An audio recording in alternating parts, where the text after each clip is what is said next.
Howdy, welcome back to the shop. Beautiful spring day, early spring. It's 1st of February, 2nd of February, something like that. I think it's 2019, but I can't be sure. Never know about the calendar.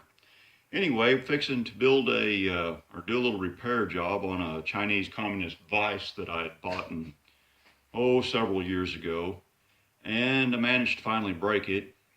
Well, you get what you pay for. So anyway, I think I gave 35, 40 bucks for the vise to start with. I stripped out the nut inside of it that the screw goes in and out that actually tightens the vise down. And I did that without putting a cheater pipe on the handle. So, I did pretty good. Like I said, it lasted several years. It served its purpose. I've since bought a better vise, or at least a bigger vise, and stuck it on my vise mount. And I just couldn't stand to see this thing laying in the floor. So we're going to do what we can to fix it up and make it usable again. Probably won't never be right, but hey, it'll be usable. So let me show you what's going on here.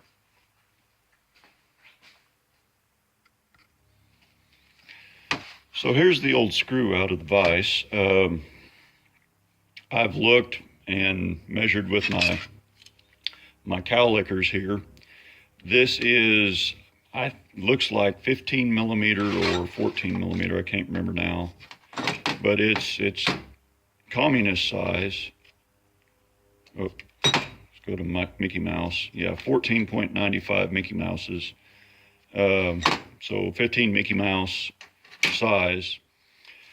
And here's the nut.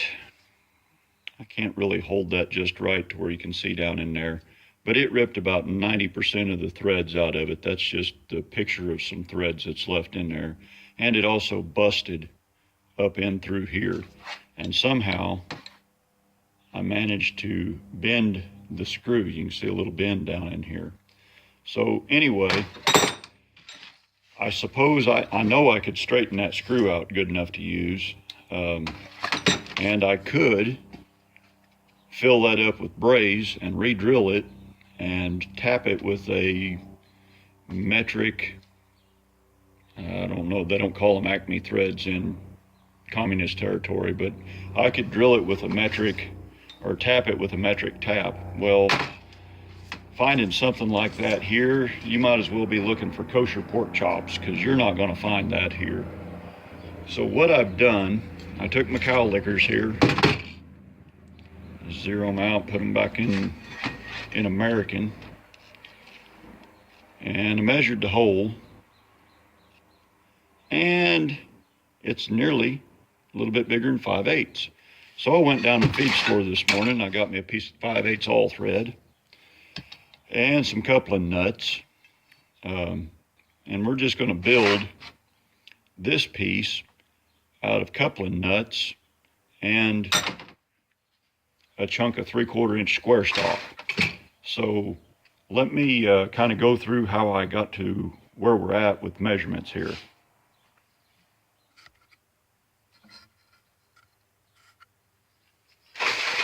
Okay, so this hole, I think I measured it, it was 631. Okay, so half of 631 is 315. So the center of the hole is about 315 thousandths from the edge of the hole. The edge of the hole is 386 thousandths from the bottom. So to the center to here, from the center to here is 315. The edge is 386. So you add 386 to 315 and you get something like 701 thousandths from the bottom. So from this edge to the center of the hole is about 701 thousandths. Now, to measure, you can see down in there, probably see it better this way, from this way right here to the little valley where the little land in here, where this nut part sits, In order to measure that, what I did was stuck this thing in here upside down and backward. And then I just took drill bits and put drill bits up in here. Put drill bits up in here until I found a drill bit that would fit and have just a little bit of clearance. So an 11/32 drill bit went in there, and it fits between the way and the land for the anchor, and that's about 344 thousandths.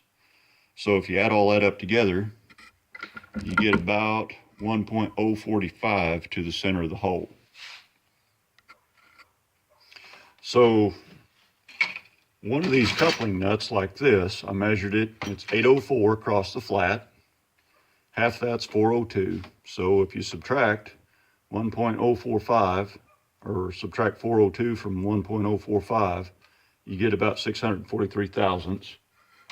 And I kicked around in the junk pile and I couldn't find a piece of 3/4 inch square stock. So I had to actually go up and buy a piece of 3/4 inch square stock on a Saturday, about 15 minutes before the store closed. So anyway, Newberry had some. I went up and got some from Newberry. So we've got this. We've got this. We're going to weld the two together, get it about halfway welded. And once we get it welded, I'll come back and we'll look about getting hole tapped in the bottom of this piece and getting her mounted up in here.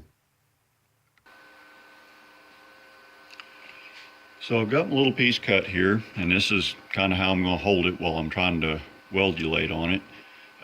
I just kind of eyeballed it, lined it up. There's a burr here, so it looks funny. I just kind of lined it up on the sides, eyeballed it real good. Best guess to get it centered side to side and straight.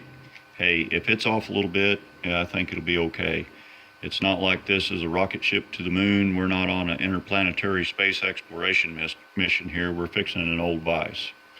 So I'm going to go over and weld this. Y'all seen plenty of welding videos. If you don't know how to weld, learn. Anyway, be back in a few minutes. So here we go with it straight out of the water bucket. I'm welded it up, well, stuck it together. It's stuck pretty good on both sides. You know, nothing real fancy here. So I'm going to take a grinder, knock some of this splatter off of it, clean it up a little bit. This is a do-it-yourselfer grade 4-knee welder. It's nothing fancy, and I'm using flux core, and I don't mean real flux core. I mean 035 or 030 flux core wire in it. I don't use gas with it.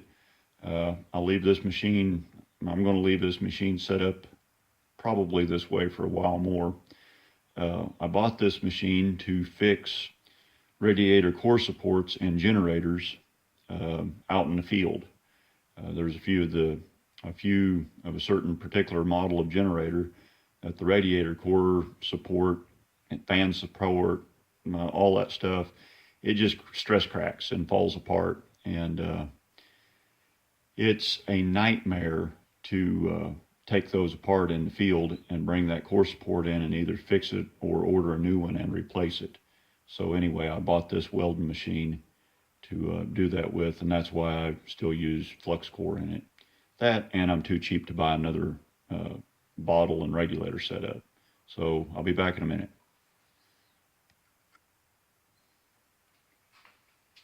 Okay, so no matter what kind of welding process you do on something like this, you are going to distort some threads. I run a bead down here, bead on this side. Those threads are not right anymore. So I've got a tap here, and I'm just going to run a tap down through it. Now, this is probably not going to make them right, but it's going to make them less wrong. So if we can make it less wronger, it'll be better, more better. Just give them a little squirt of lovey-dovey here. This is just transmission fluid and turpentine. I like the smell of turpentine, so That's what I use. And let's see if I can break this tap off.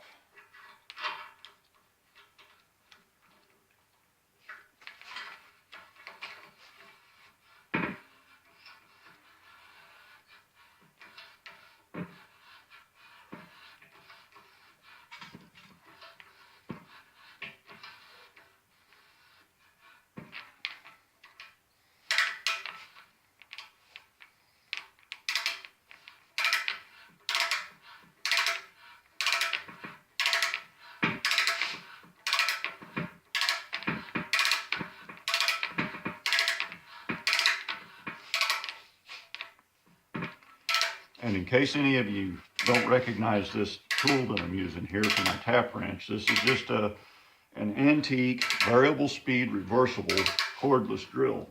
And this was one of the very early models that actually had a built-in sensor that was connected to the motor in it.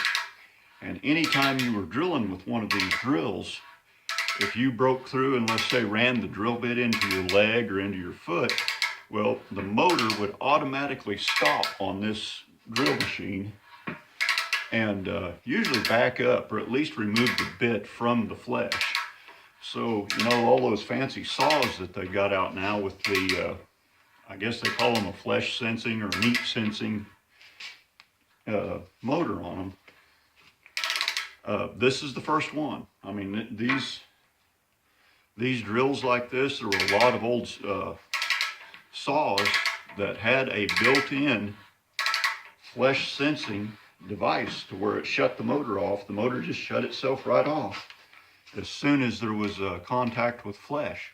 Very clever design.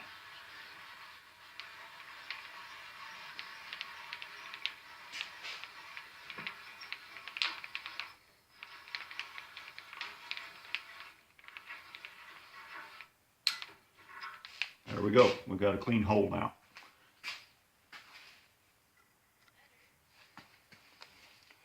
Okay, from my previous calculations, I knew that I was going to have to take a little bit off the bottom of my nut in there. So I'm just kind of eyeballing things with the big piece of all thread run through it. Now up here in the front, I know that the bottom edge of this all thread is about 386 from the bottom. So 375 is 3/8. So that should be about 3/8 of an inch right there. And this land is flat, or somewhat like flat. It's as flat as Chinese machining will get something. So if I've got 3/8 from the bottom here, then I should have about 3/8 from the bottom over on this edge. And this is just by eye, looks about like maybe 11/16, 5/8, something like that. So this end ain't going nowhere. The nut's in the middle and this end is high. So I need to take a little off the bottom of the nut to make this end match that end. And that's what I'm going to do. File, grinder, I may gnaw it off, I don't know. Be back in a minute.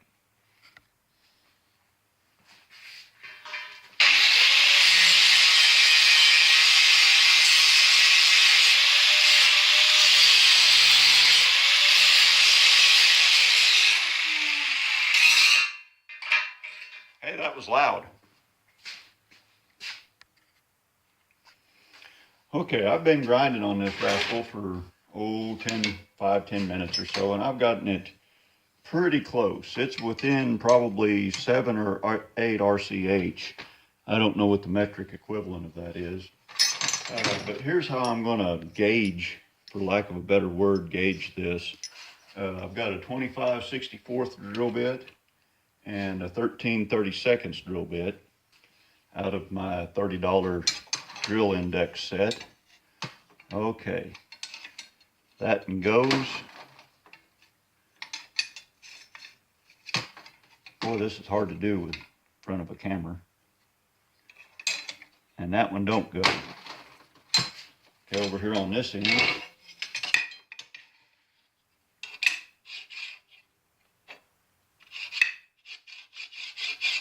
That one goes, and that one don't go. Well, it kind of goes. If you jam it hard enough, it'll go. So I'm within my tolerances on this. I don't know what that is exactly, and I don't care. All I want this thing to do is kind of sort of work. And if it does, I'll be happy. If it don't, I'll work on it. So anyway, we've got that lined up about as good as it's going to get.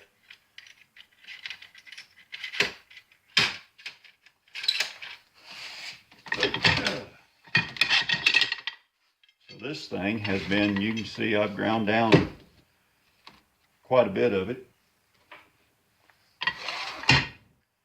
You know, we started off with something that was 3/4 inch nominal, and we ended up with about 655, 656, and I had calculated 643.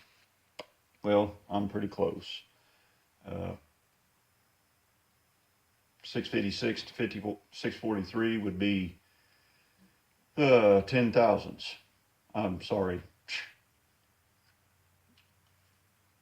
Yeah, 10 thousandths, 13 thousandths. You know, 13 thousandths ain't a whole lot of slop, especially in something that I'm making out in the shop with a welding machine and a grinder, and not even a good welding machine. And, you know, these are high performance cow lickers. They say so right here. Those are performance tool cow lickers. So, I mean, those are the best cow lickers that $20 can buy.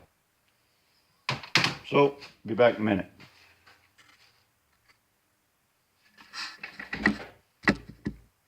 So after 10 or 15 minutes, or not that long, after 5 minutes of trying to figure out how I can turn this stupid thing and get everything to line up and clamp it and hold it where I thought about putting a bar up underneath here and clamping it here, clamping this down to the bar. I thought about that. I thought about this. I thought about 10 other things. How can I get this to where I can drill that hole in the bottom of it to get it to line up? So I turned it upside down to look at it, and then it dawned on me, if I just turn it upside down and let it rest against the tail end of that, that's pushing it hard enough that I can get a hole drilled in. So I'm going to slide this nut up again to stop, reach in here with a 5/16 drill bit, drill me a hole in there. When I get the hole drilled pretty good, I may or may not put it on drill press, but directly I'm going to tap that for 3/8 threads, and we'll drill this hole out just a little bit. 5/16 will go, that won't. The next size more bigger won't. So I'm going to drill that hole on out to 3/8 through the cast iron, and we'll use 3/8 bolt to hold that on there. I'll be back in a minute.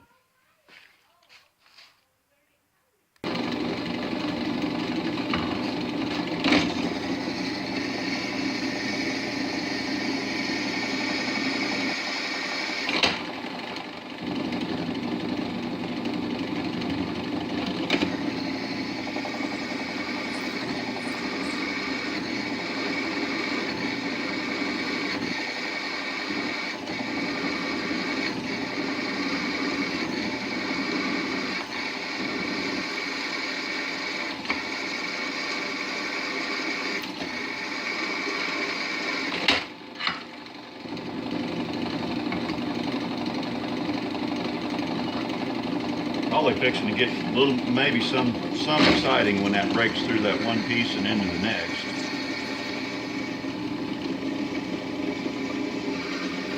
There it went.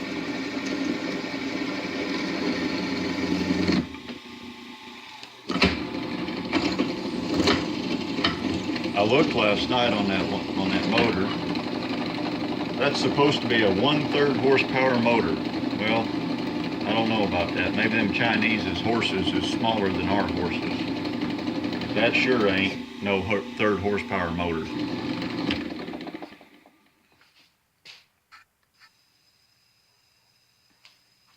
Okay, so let's get a hole tapped down in here.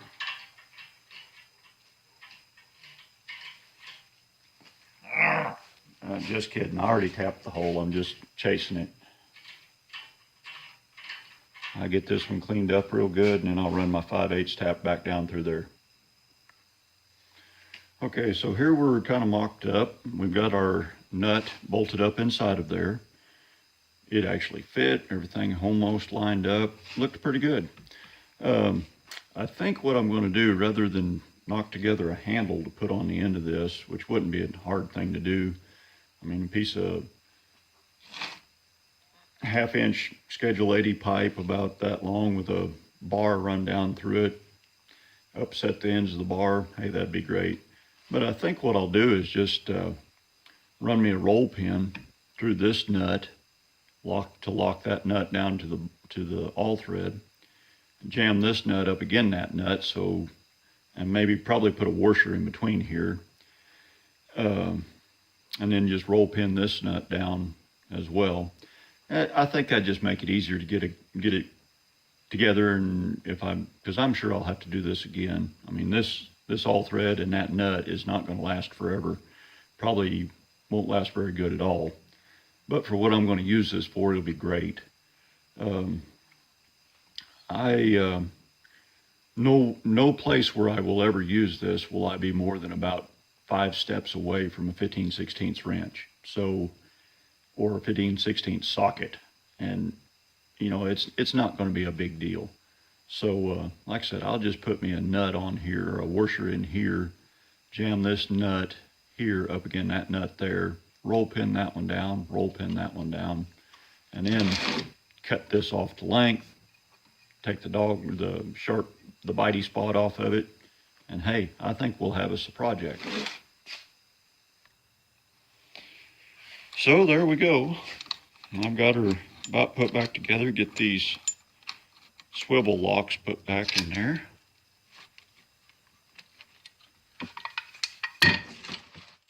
And bang.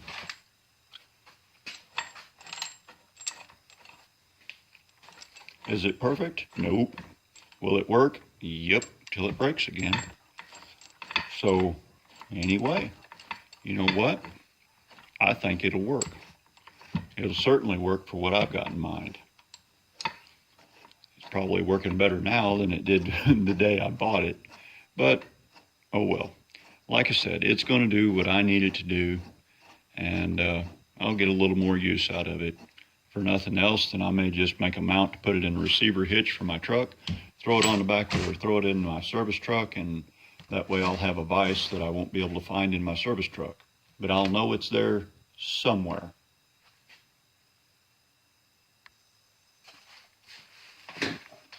Well, y'all, thanks for watching. Thanks for sticking with me. I know this video got a little bit long. Hey, I got a lot of stuff to say. Probably too much stuff to say. So anyway, like, subscribe, share, tell your friends. If I owe you money, well, check's in the mail. Thanks a lot. Y'all have a good one now.